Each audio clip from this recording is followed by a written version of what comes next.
আব্বা খাবার নিয়ে আইছে। পায় নাইছে খানা পাইছে আর খাই লই।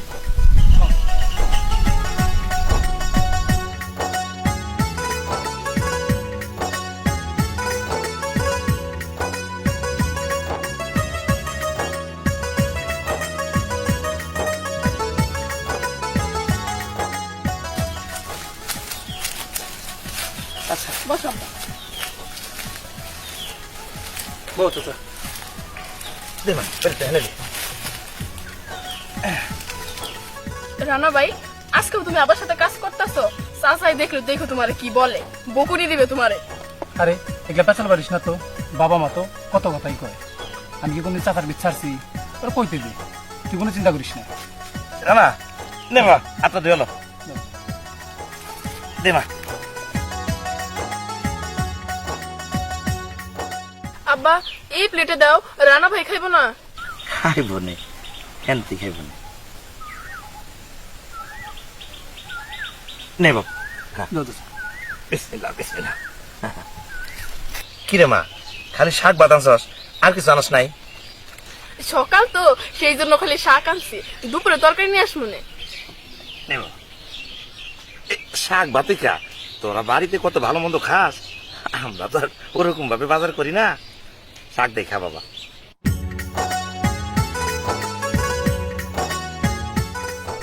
কি ধর আমি তো সবসময় খাওয়াই দিই।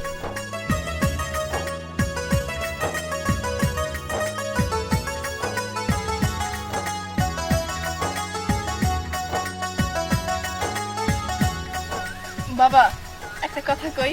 একটা কথা কবি ক। তুমি রানা ভাইরে যেভাবে খাওয়াই দিতেছো, আমারে কি এভাবে কোনোদিন খাওয়াই দিছো? কোন মায়ের কথা, এই ছোটবেলা তোর খাওয়াইছি না। আর রানায় যেভাবে আমার সময় দেয় সারাক্ষণ তো আমার পিছনে লাগা থাকে। তুই তো লেখাপড়া নিয়ে ব্যস্ত থাকস, স্কুল থাকস, আমি তোরে খাওয়াবো সময়টা কই পাই ক। চাচা আসলে পাইলে হিংসা হইতেছে, দেও দেও হরে একটু খাওয়াই দাও। তাই না? নে মা তুই দুধ খা। বিসমিল্লাহ বিসমিল্লাহ।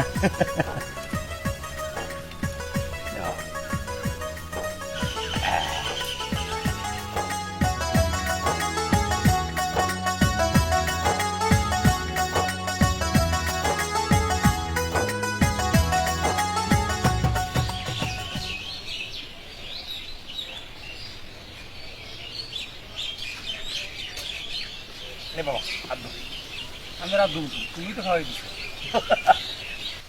আমি খাওয়াই দিছি না, খাওয়াই দেবো প্রাণ দিয়ে পোলা পানি বাবা।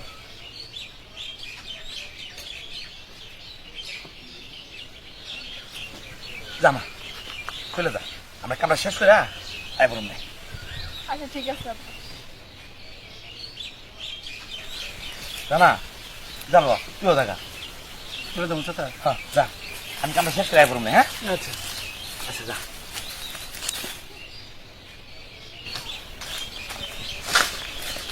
পায়েল তুই ভাত খেয়ে গেছিস কেন? বাড়িতে চাচি নাই?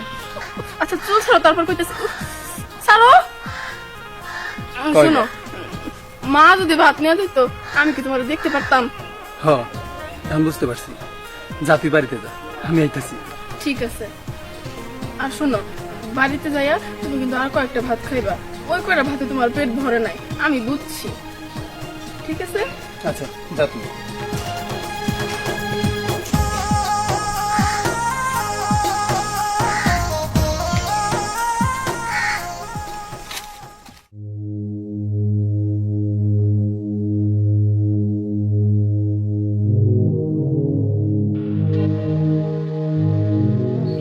এই কি এত চিন্তা করতেছো?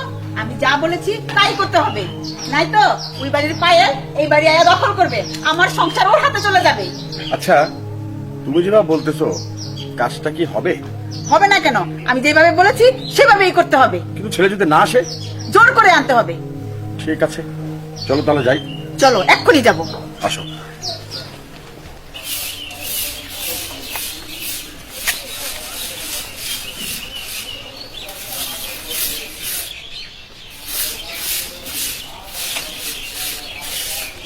কিরে তোর বাপের খাওয়াইছো?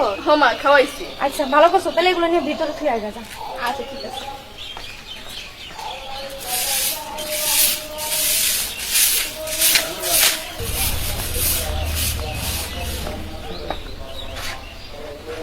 চাচি খিদা লাগছে, খাওন দাও। কে তুমি আজকে কি সারাদিন তোমার চাচার সাথে কাজ করছো? তোমার কি মনে হয় চাচি আমি কিন্তু ওটা কাম না করে খাওন চাইছি, কাম করে খাওন চাইছি? তুই আবার কাজে লাগছিস কে তোর চাচা লগে? তোর মা না এগুলো দেখতে পারে না, তোর বাপে না এগুলো দেখতে পারে না, তুই আঙ্গ বাসায় কাজ টাজ করিস না। চাচি মা বাবা তো এমনই, তুমি তো জানোই। খাবার দাও তো। আচ্ছা তুই বল, খাওয়ান আনতেছি।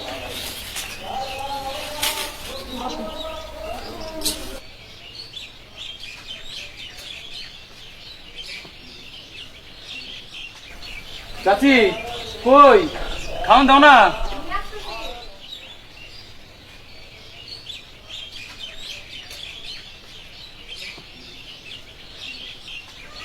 দাও তাড়াতাড়ি দাও।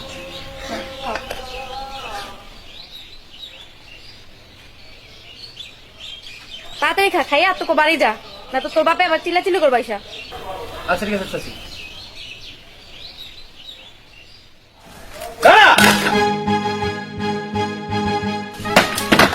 বাবা এটা তুমি কি করলা? চুপ! মুখে মুখে তর্ক! এগুলো কি খাইতেছ? হ্যাঁ? যা আমার বাড়ির কাজের মেয়েরাও এগুলো খায় না। এই তোর না কতবার না করেছি, এবার সাবি না, তারপরে এবার সে কি মধু? হ্যাঁ, তোর বাবার মান সম্মান কিচ্ছু রাখলি না। না লেখাপড়া শিক্ষক, এবার ব্যবসায় মন দে। আমার এই ব্যবসা বাণিজ্য কে দেখাশোনা করবে? তোর আমি অনেকবার বারণ করেছি, এই গরিবের বাড়িতে আসবি না কোনোদিন। বাবা গরিব বলি কি হবো, এটা তো তোমার বাইরে বাড়ি। শুনলে? আমরা যখন দেখতে পারি না, তাহলে তুই এই বাড়ি আসিস কেন? মা তুমি তো জানোই ছোটবেলায় বাবা আমার সময় দেয় নাই, তাই তো আমি পড়ার ফাঁকে ফাঁকে আমি চাচার বাড়িতে আসতাম। সেগুলো তো আমি বলতে পারি না মা। রানা, মুখে লাগাম দে, মুখে লাগাম দে। আমার পায়ের রক্ত কিন্তু মাথা যদি উঠে যায় তাহলে কিন্তু খুব খারাপ হবে। বাবা তুমি যাই বলো, আমি এই বাড়িতে আসা বন্ধ করতে পারবো না বাবা। না, কেন বন্ধ করতে পারবি না? ওর আগে আমার হাত যদি তোর গায়ে উঠে না যায়, চল আমার সাথে বাড়িতে। তুমি যাই করো বাবা, আমি এখানে থাকবো। শুনছো? শুনছো তোমার বলার কথা? হ্যাঁ, আমার সাথে। এই বলতে ভাই দাঁড়া, কিসে অনেক ব্যাপারটা নিয়ে নিতেছ? ভাই আমার রাস্তা থেকে সরে দাও। তুমি যে ছল চাতুরি শুরু করছো, এইটা কিন্তু খুব অন্যায় করতেছো। আমার জায়গা জমি দেখে তোমার বললো লোভ সামলাইতেছো না। তুমি চাইতেছো তোমার পায়ে আমার বাড়িতে বউ করে বানাইবা? কোনোদিন হবে না এটা। গুলজার এটা তুই কি কইতেছস? কি কইতাছে মানে? ঠিকই কইতাছে। আর শোনো, চোরের নজর হলো বসকার দিকে, আর ওনার নজর হলো আমাদের ধন সম্পত্তির হ্যাঁ দিকে। তাই সম্পত্তি যদি লোভ থাকতো তাহলে বাবার জায়গা সম্পত্তি সব বেচা আমি ওরে লেখাপড়া করিতাম না। গুলজারে আমি লেখাপড়া করাইছি, আজকাল সমাজে প্রতিষ্ঠিত, ওই বাড়িয়া লইছে। আর আমি মায়ের কাছে এখন কামলা দিই, কিন্তু কোনোদিন সম্পত্তির প্রতি কোন লোভ ছিল না আমার, সম্পত্তির লোভ ছিল না। আর আজকাল যে কথাটা তোমরা কইলা, আমি কিনা তোমাকে সম্পত্তির উপরে লোভ করি, কথাটা ঠিক করে মোটো ঠিক করে নাই। চাচা আমার বাবা মা এরকম বিলাইতাম তোমার সাথে থাকি, এদের সংসারে কোনো শান্তি নেই চাচা। সারাদিন শুধু টাকা পয়সা, কে গরিব কে ধনী এই সমস্ত নিয়ে থাকে। আমার ঘরে শান্তি নেই চাচা, তাই তোমার ঘরে একটু শান্তি পাই চাচা, আমি তাই সবসময় তোমার কাছে থাকি। আমার চাচা তুমি যাইতে কেউ না চাচা, আমার তোমার কাছে রেখে দাও। মা বাবা তোমরা চলে যাও, আমি আমার এই রবি চাচার কাছে থাকি। না না বাবা, তুই যা, তোর বাবা মা তোরা নিতেছে, তুই বাড়িতে যা। চাচা তুমি আর মত করো না, ওই অশান্তিতে আমার পাঠাবে না চাচা। না বাবা তুই চলে যা। আমি তোকে সম্পদের দিকে লোভ দিছি, তোকে টাকা পয়সা ধন সম্পদ দেখিয়া আমার লোভ হয়েছে। আর তোর ভোলা ভালা পাইয়া তোর সম্পত্তির উপরে আমার লোভ হয়েছে, এর লিগে আমার মায়ের তোর পিছনে লেলাই দিছি। বাবা বাবা তুই এ পরে দিলে আমার বানাইস না, আমার এই কলঙ্কের থেকে তুই আমার মুক্তি দে বাবা। যা তুই তোর বাবার লোকে চলে যা। গুলদার সাহেব যা, আপনার ছেলে নিয়ে চলে যান। শোনো ভাই, তোমার একটা কথা বলে যায় আজকে, ওই নাতি কান্না কান্দা কোনো লাভ হবে না, মনে রাখো। চোখের পানিতে কখনো চিরা ভিজে না। আর চলে বাবা শোনো, আমার আর ওই বাড়িতে নিও না বাবা। বাবা সবসময় তুমি তোমার ব্যবসা জন্য ব্যস্ত ছিলে, ছোটবেলায় আমার তুমি সময় দিতে পারো নাই। আমার সমস্ত সুখ আদর আমি আমার ওই চাচার কাছ থেকে পাইছি। তুমি হয়তো বাবা আমার দামি খাবার দামি গাড়ি দিতে পারছো বাবা, যে সুখ আমি আমার ওই চাচার কাছ থেকে পাইছি আমি সেই সুখ তোমার কাছ থেকে পাই নাই। বাবা তোমরা চলে যাও, আমি আমার এই চাচার কাছেই থাকুম বাবা। তোমরা চলে যাও, তোমরা চলে যাও। চাচা আমি আর যাবো না ওইখানে চাচা, আমার তোমার কাছে রেখে দাও। আমার বাবা মা টাকা পয়সার অহংকারে অন্ধ হয়ে গেছে, তারা এখন আর মানুষ নাই। এমন করে কয় না বাবা, যা বাবার কাছে যা। না চাচা তুমি এই কথা কই না চাচা, আমার তোমার কাছে রেখে দাও চাচা। বাবা রে, বাবা মার মনে কষ্ট দিয়া জীবনে কেউ কামিয়াবি হইতে পারে না। যা বাবা আমার কাছে যা।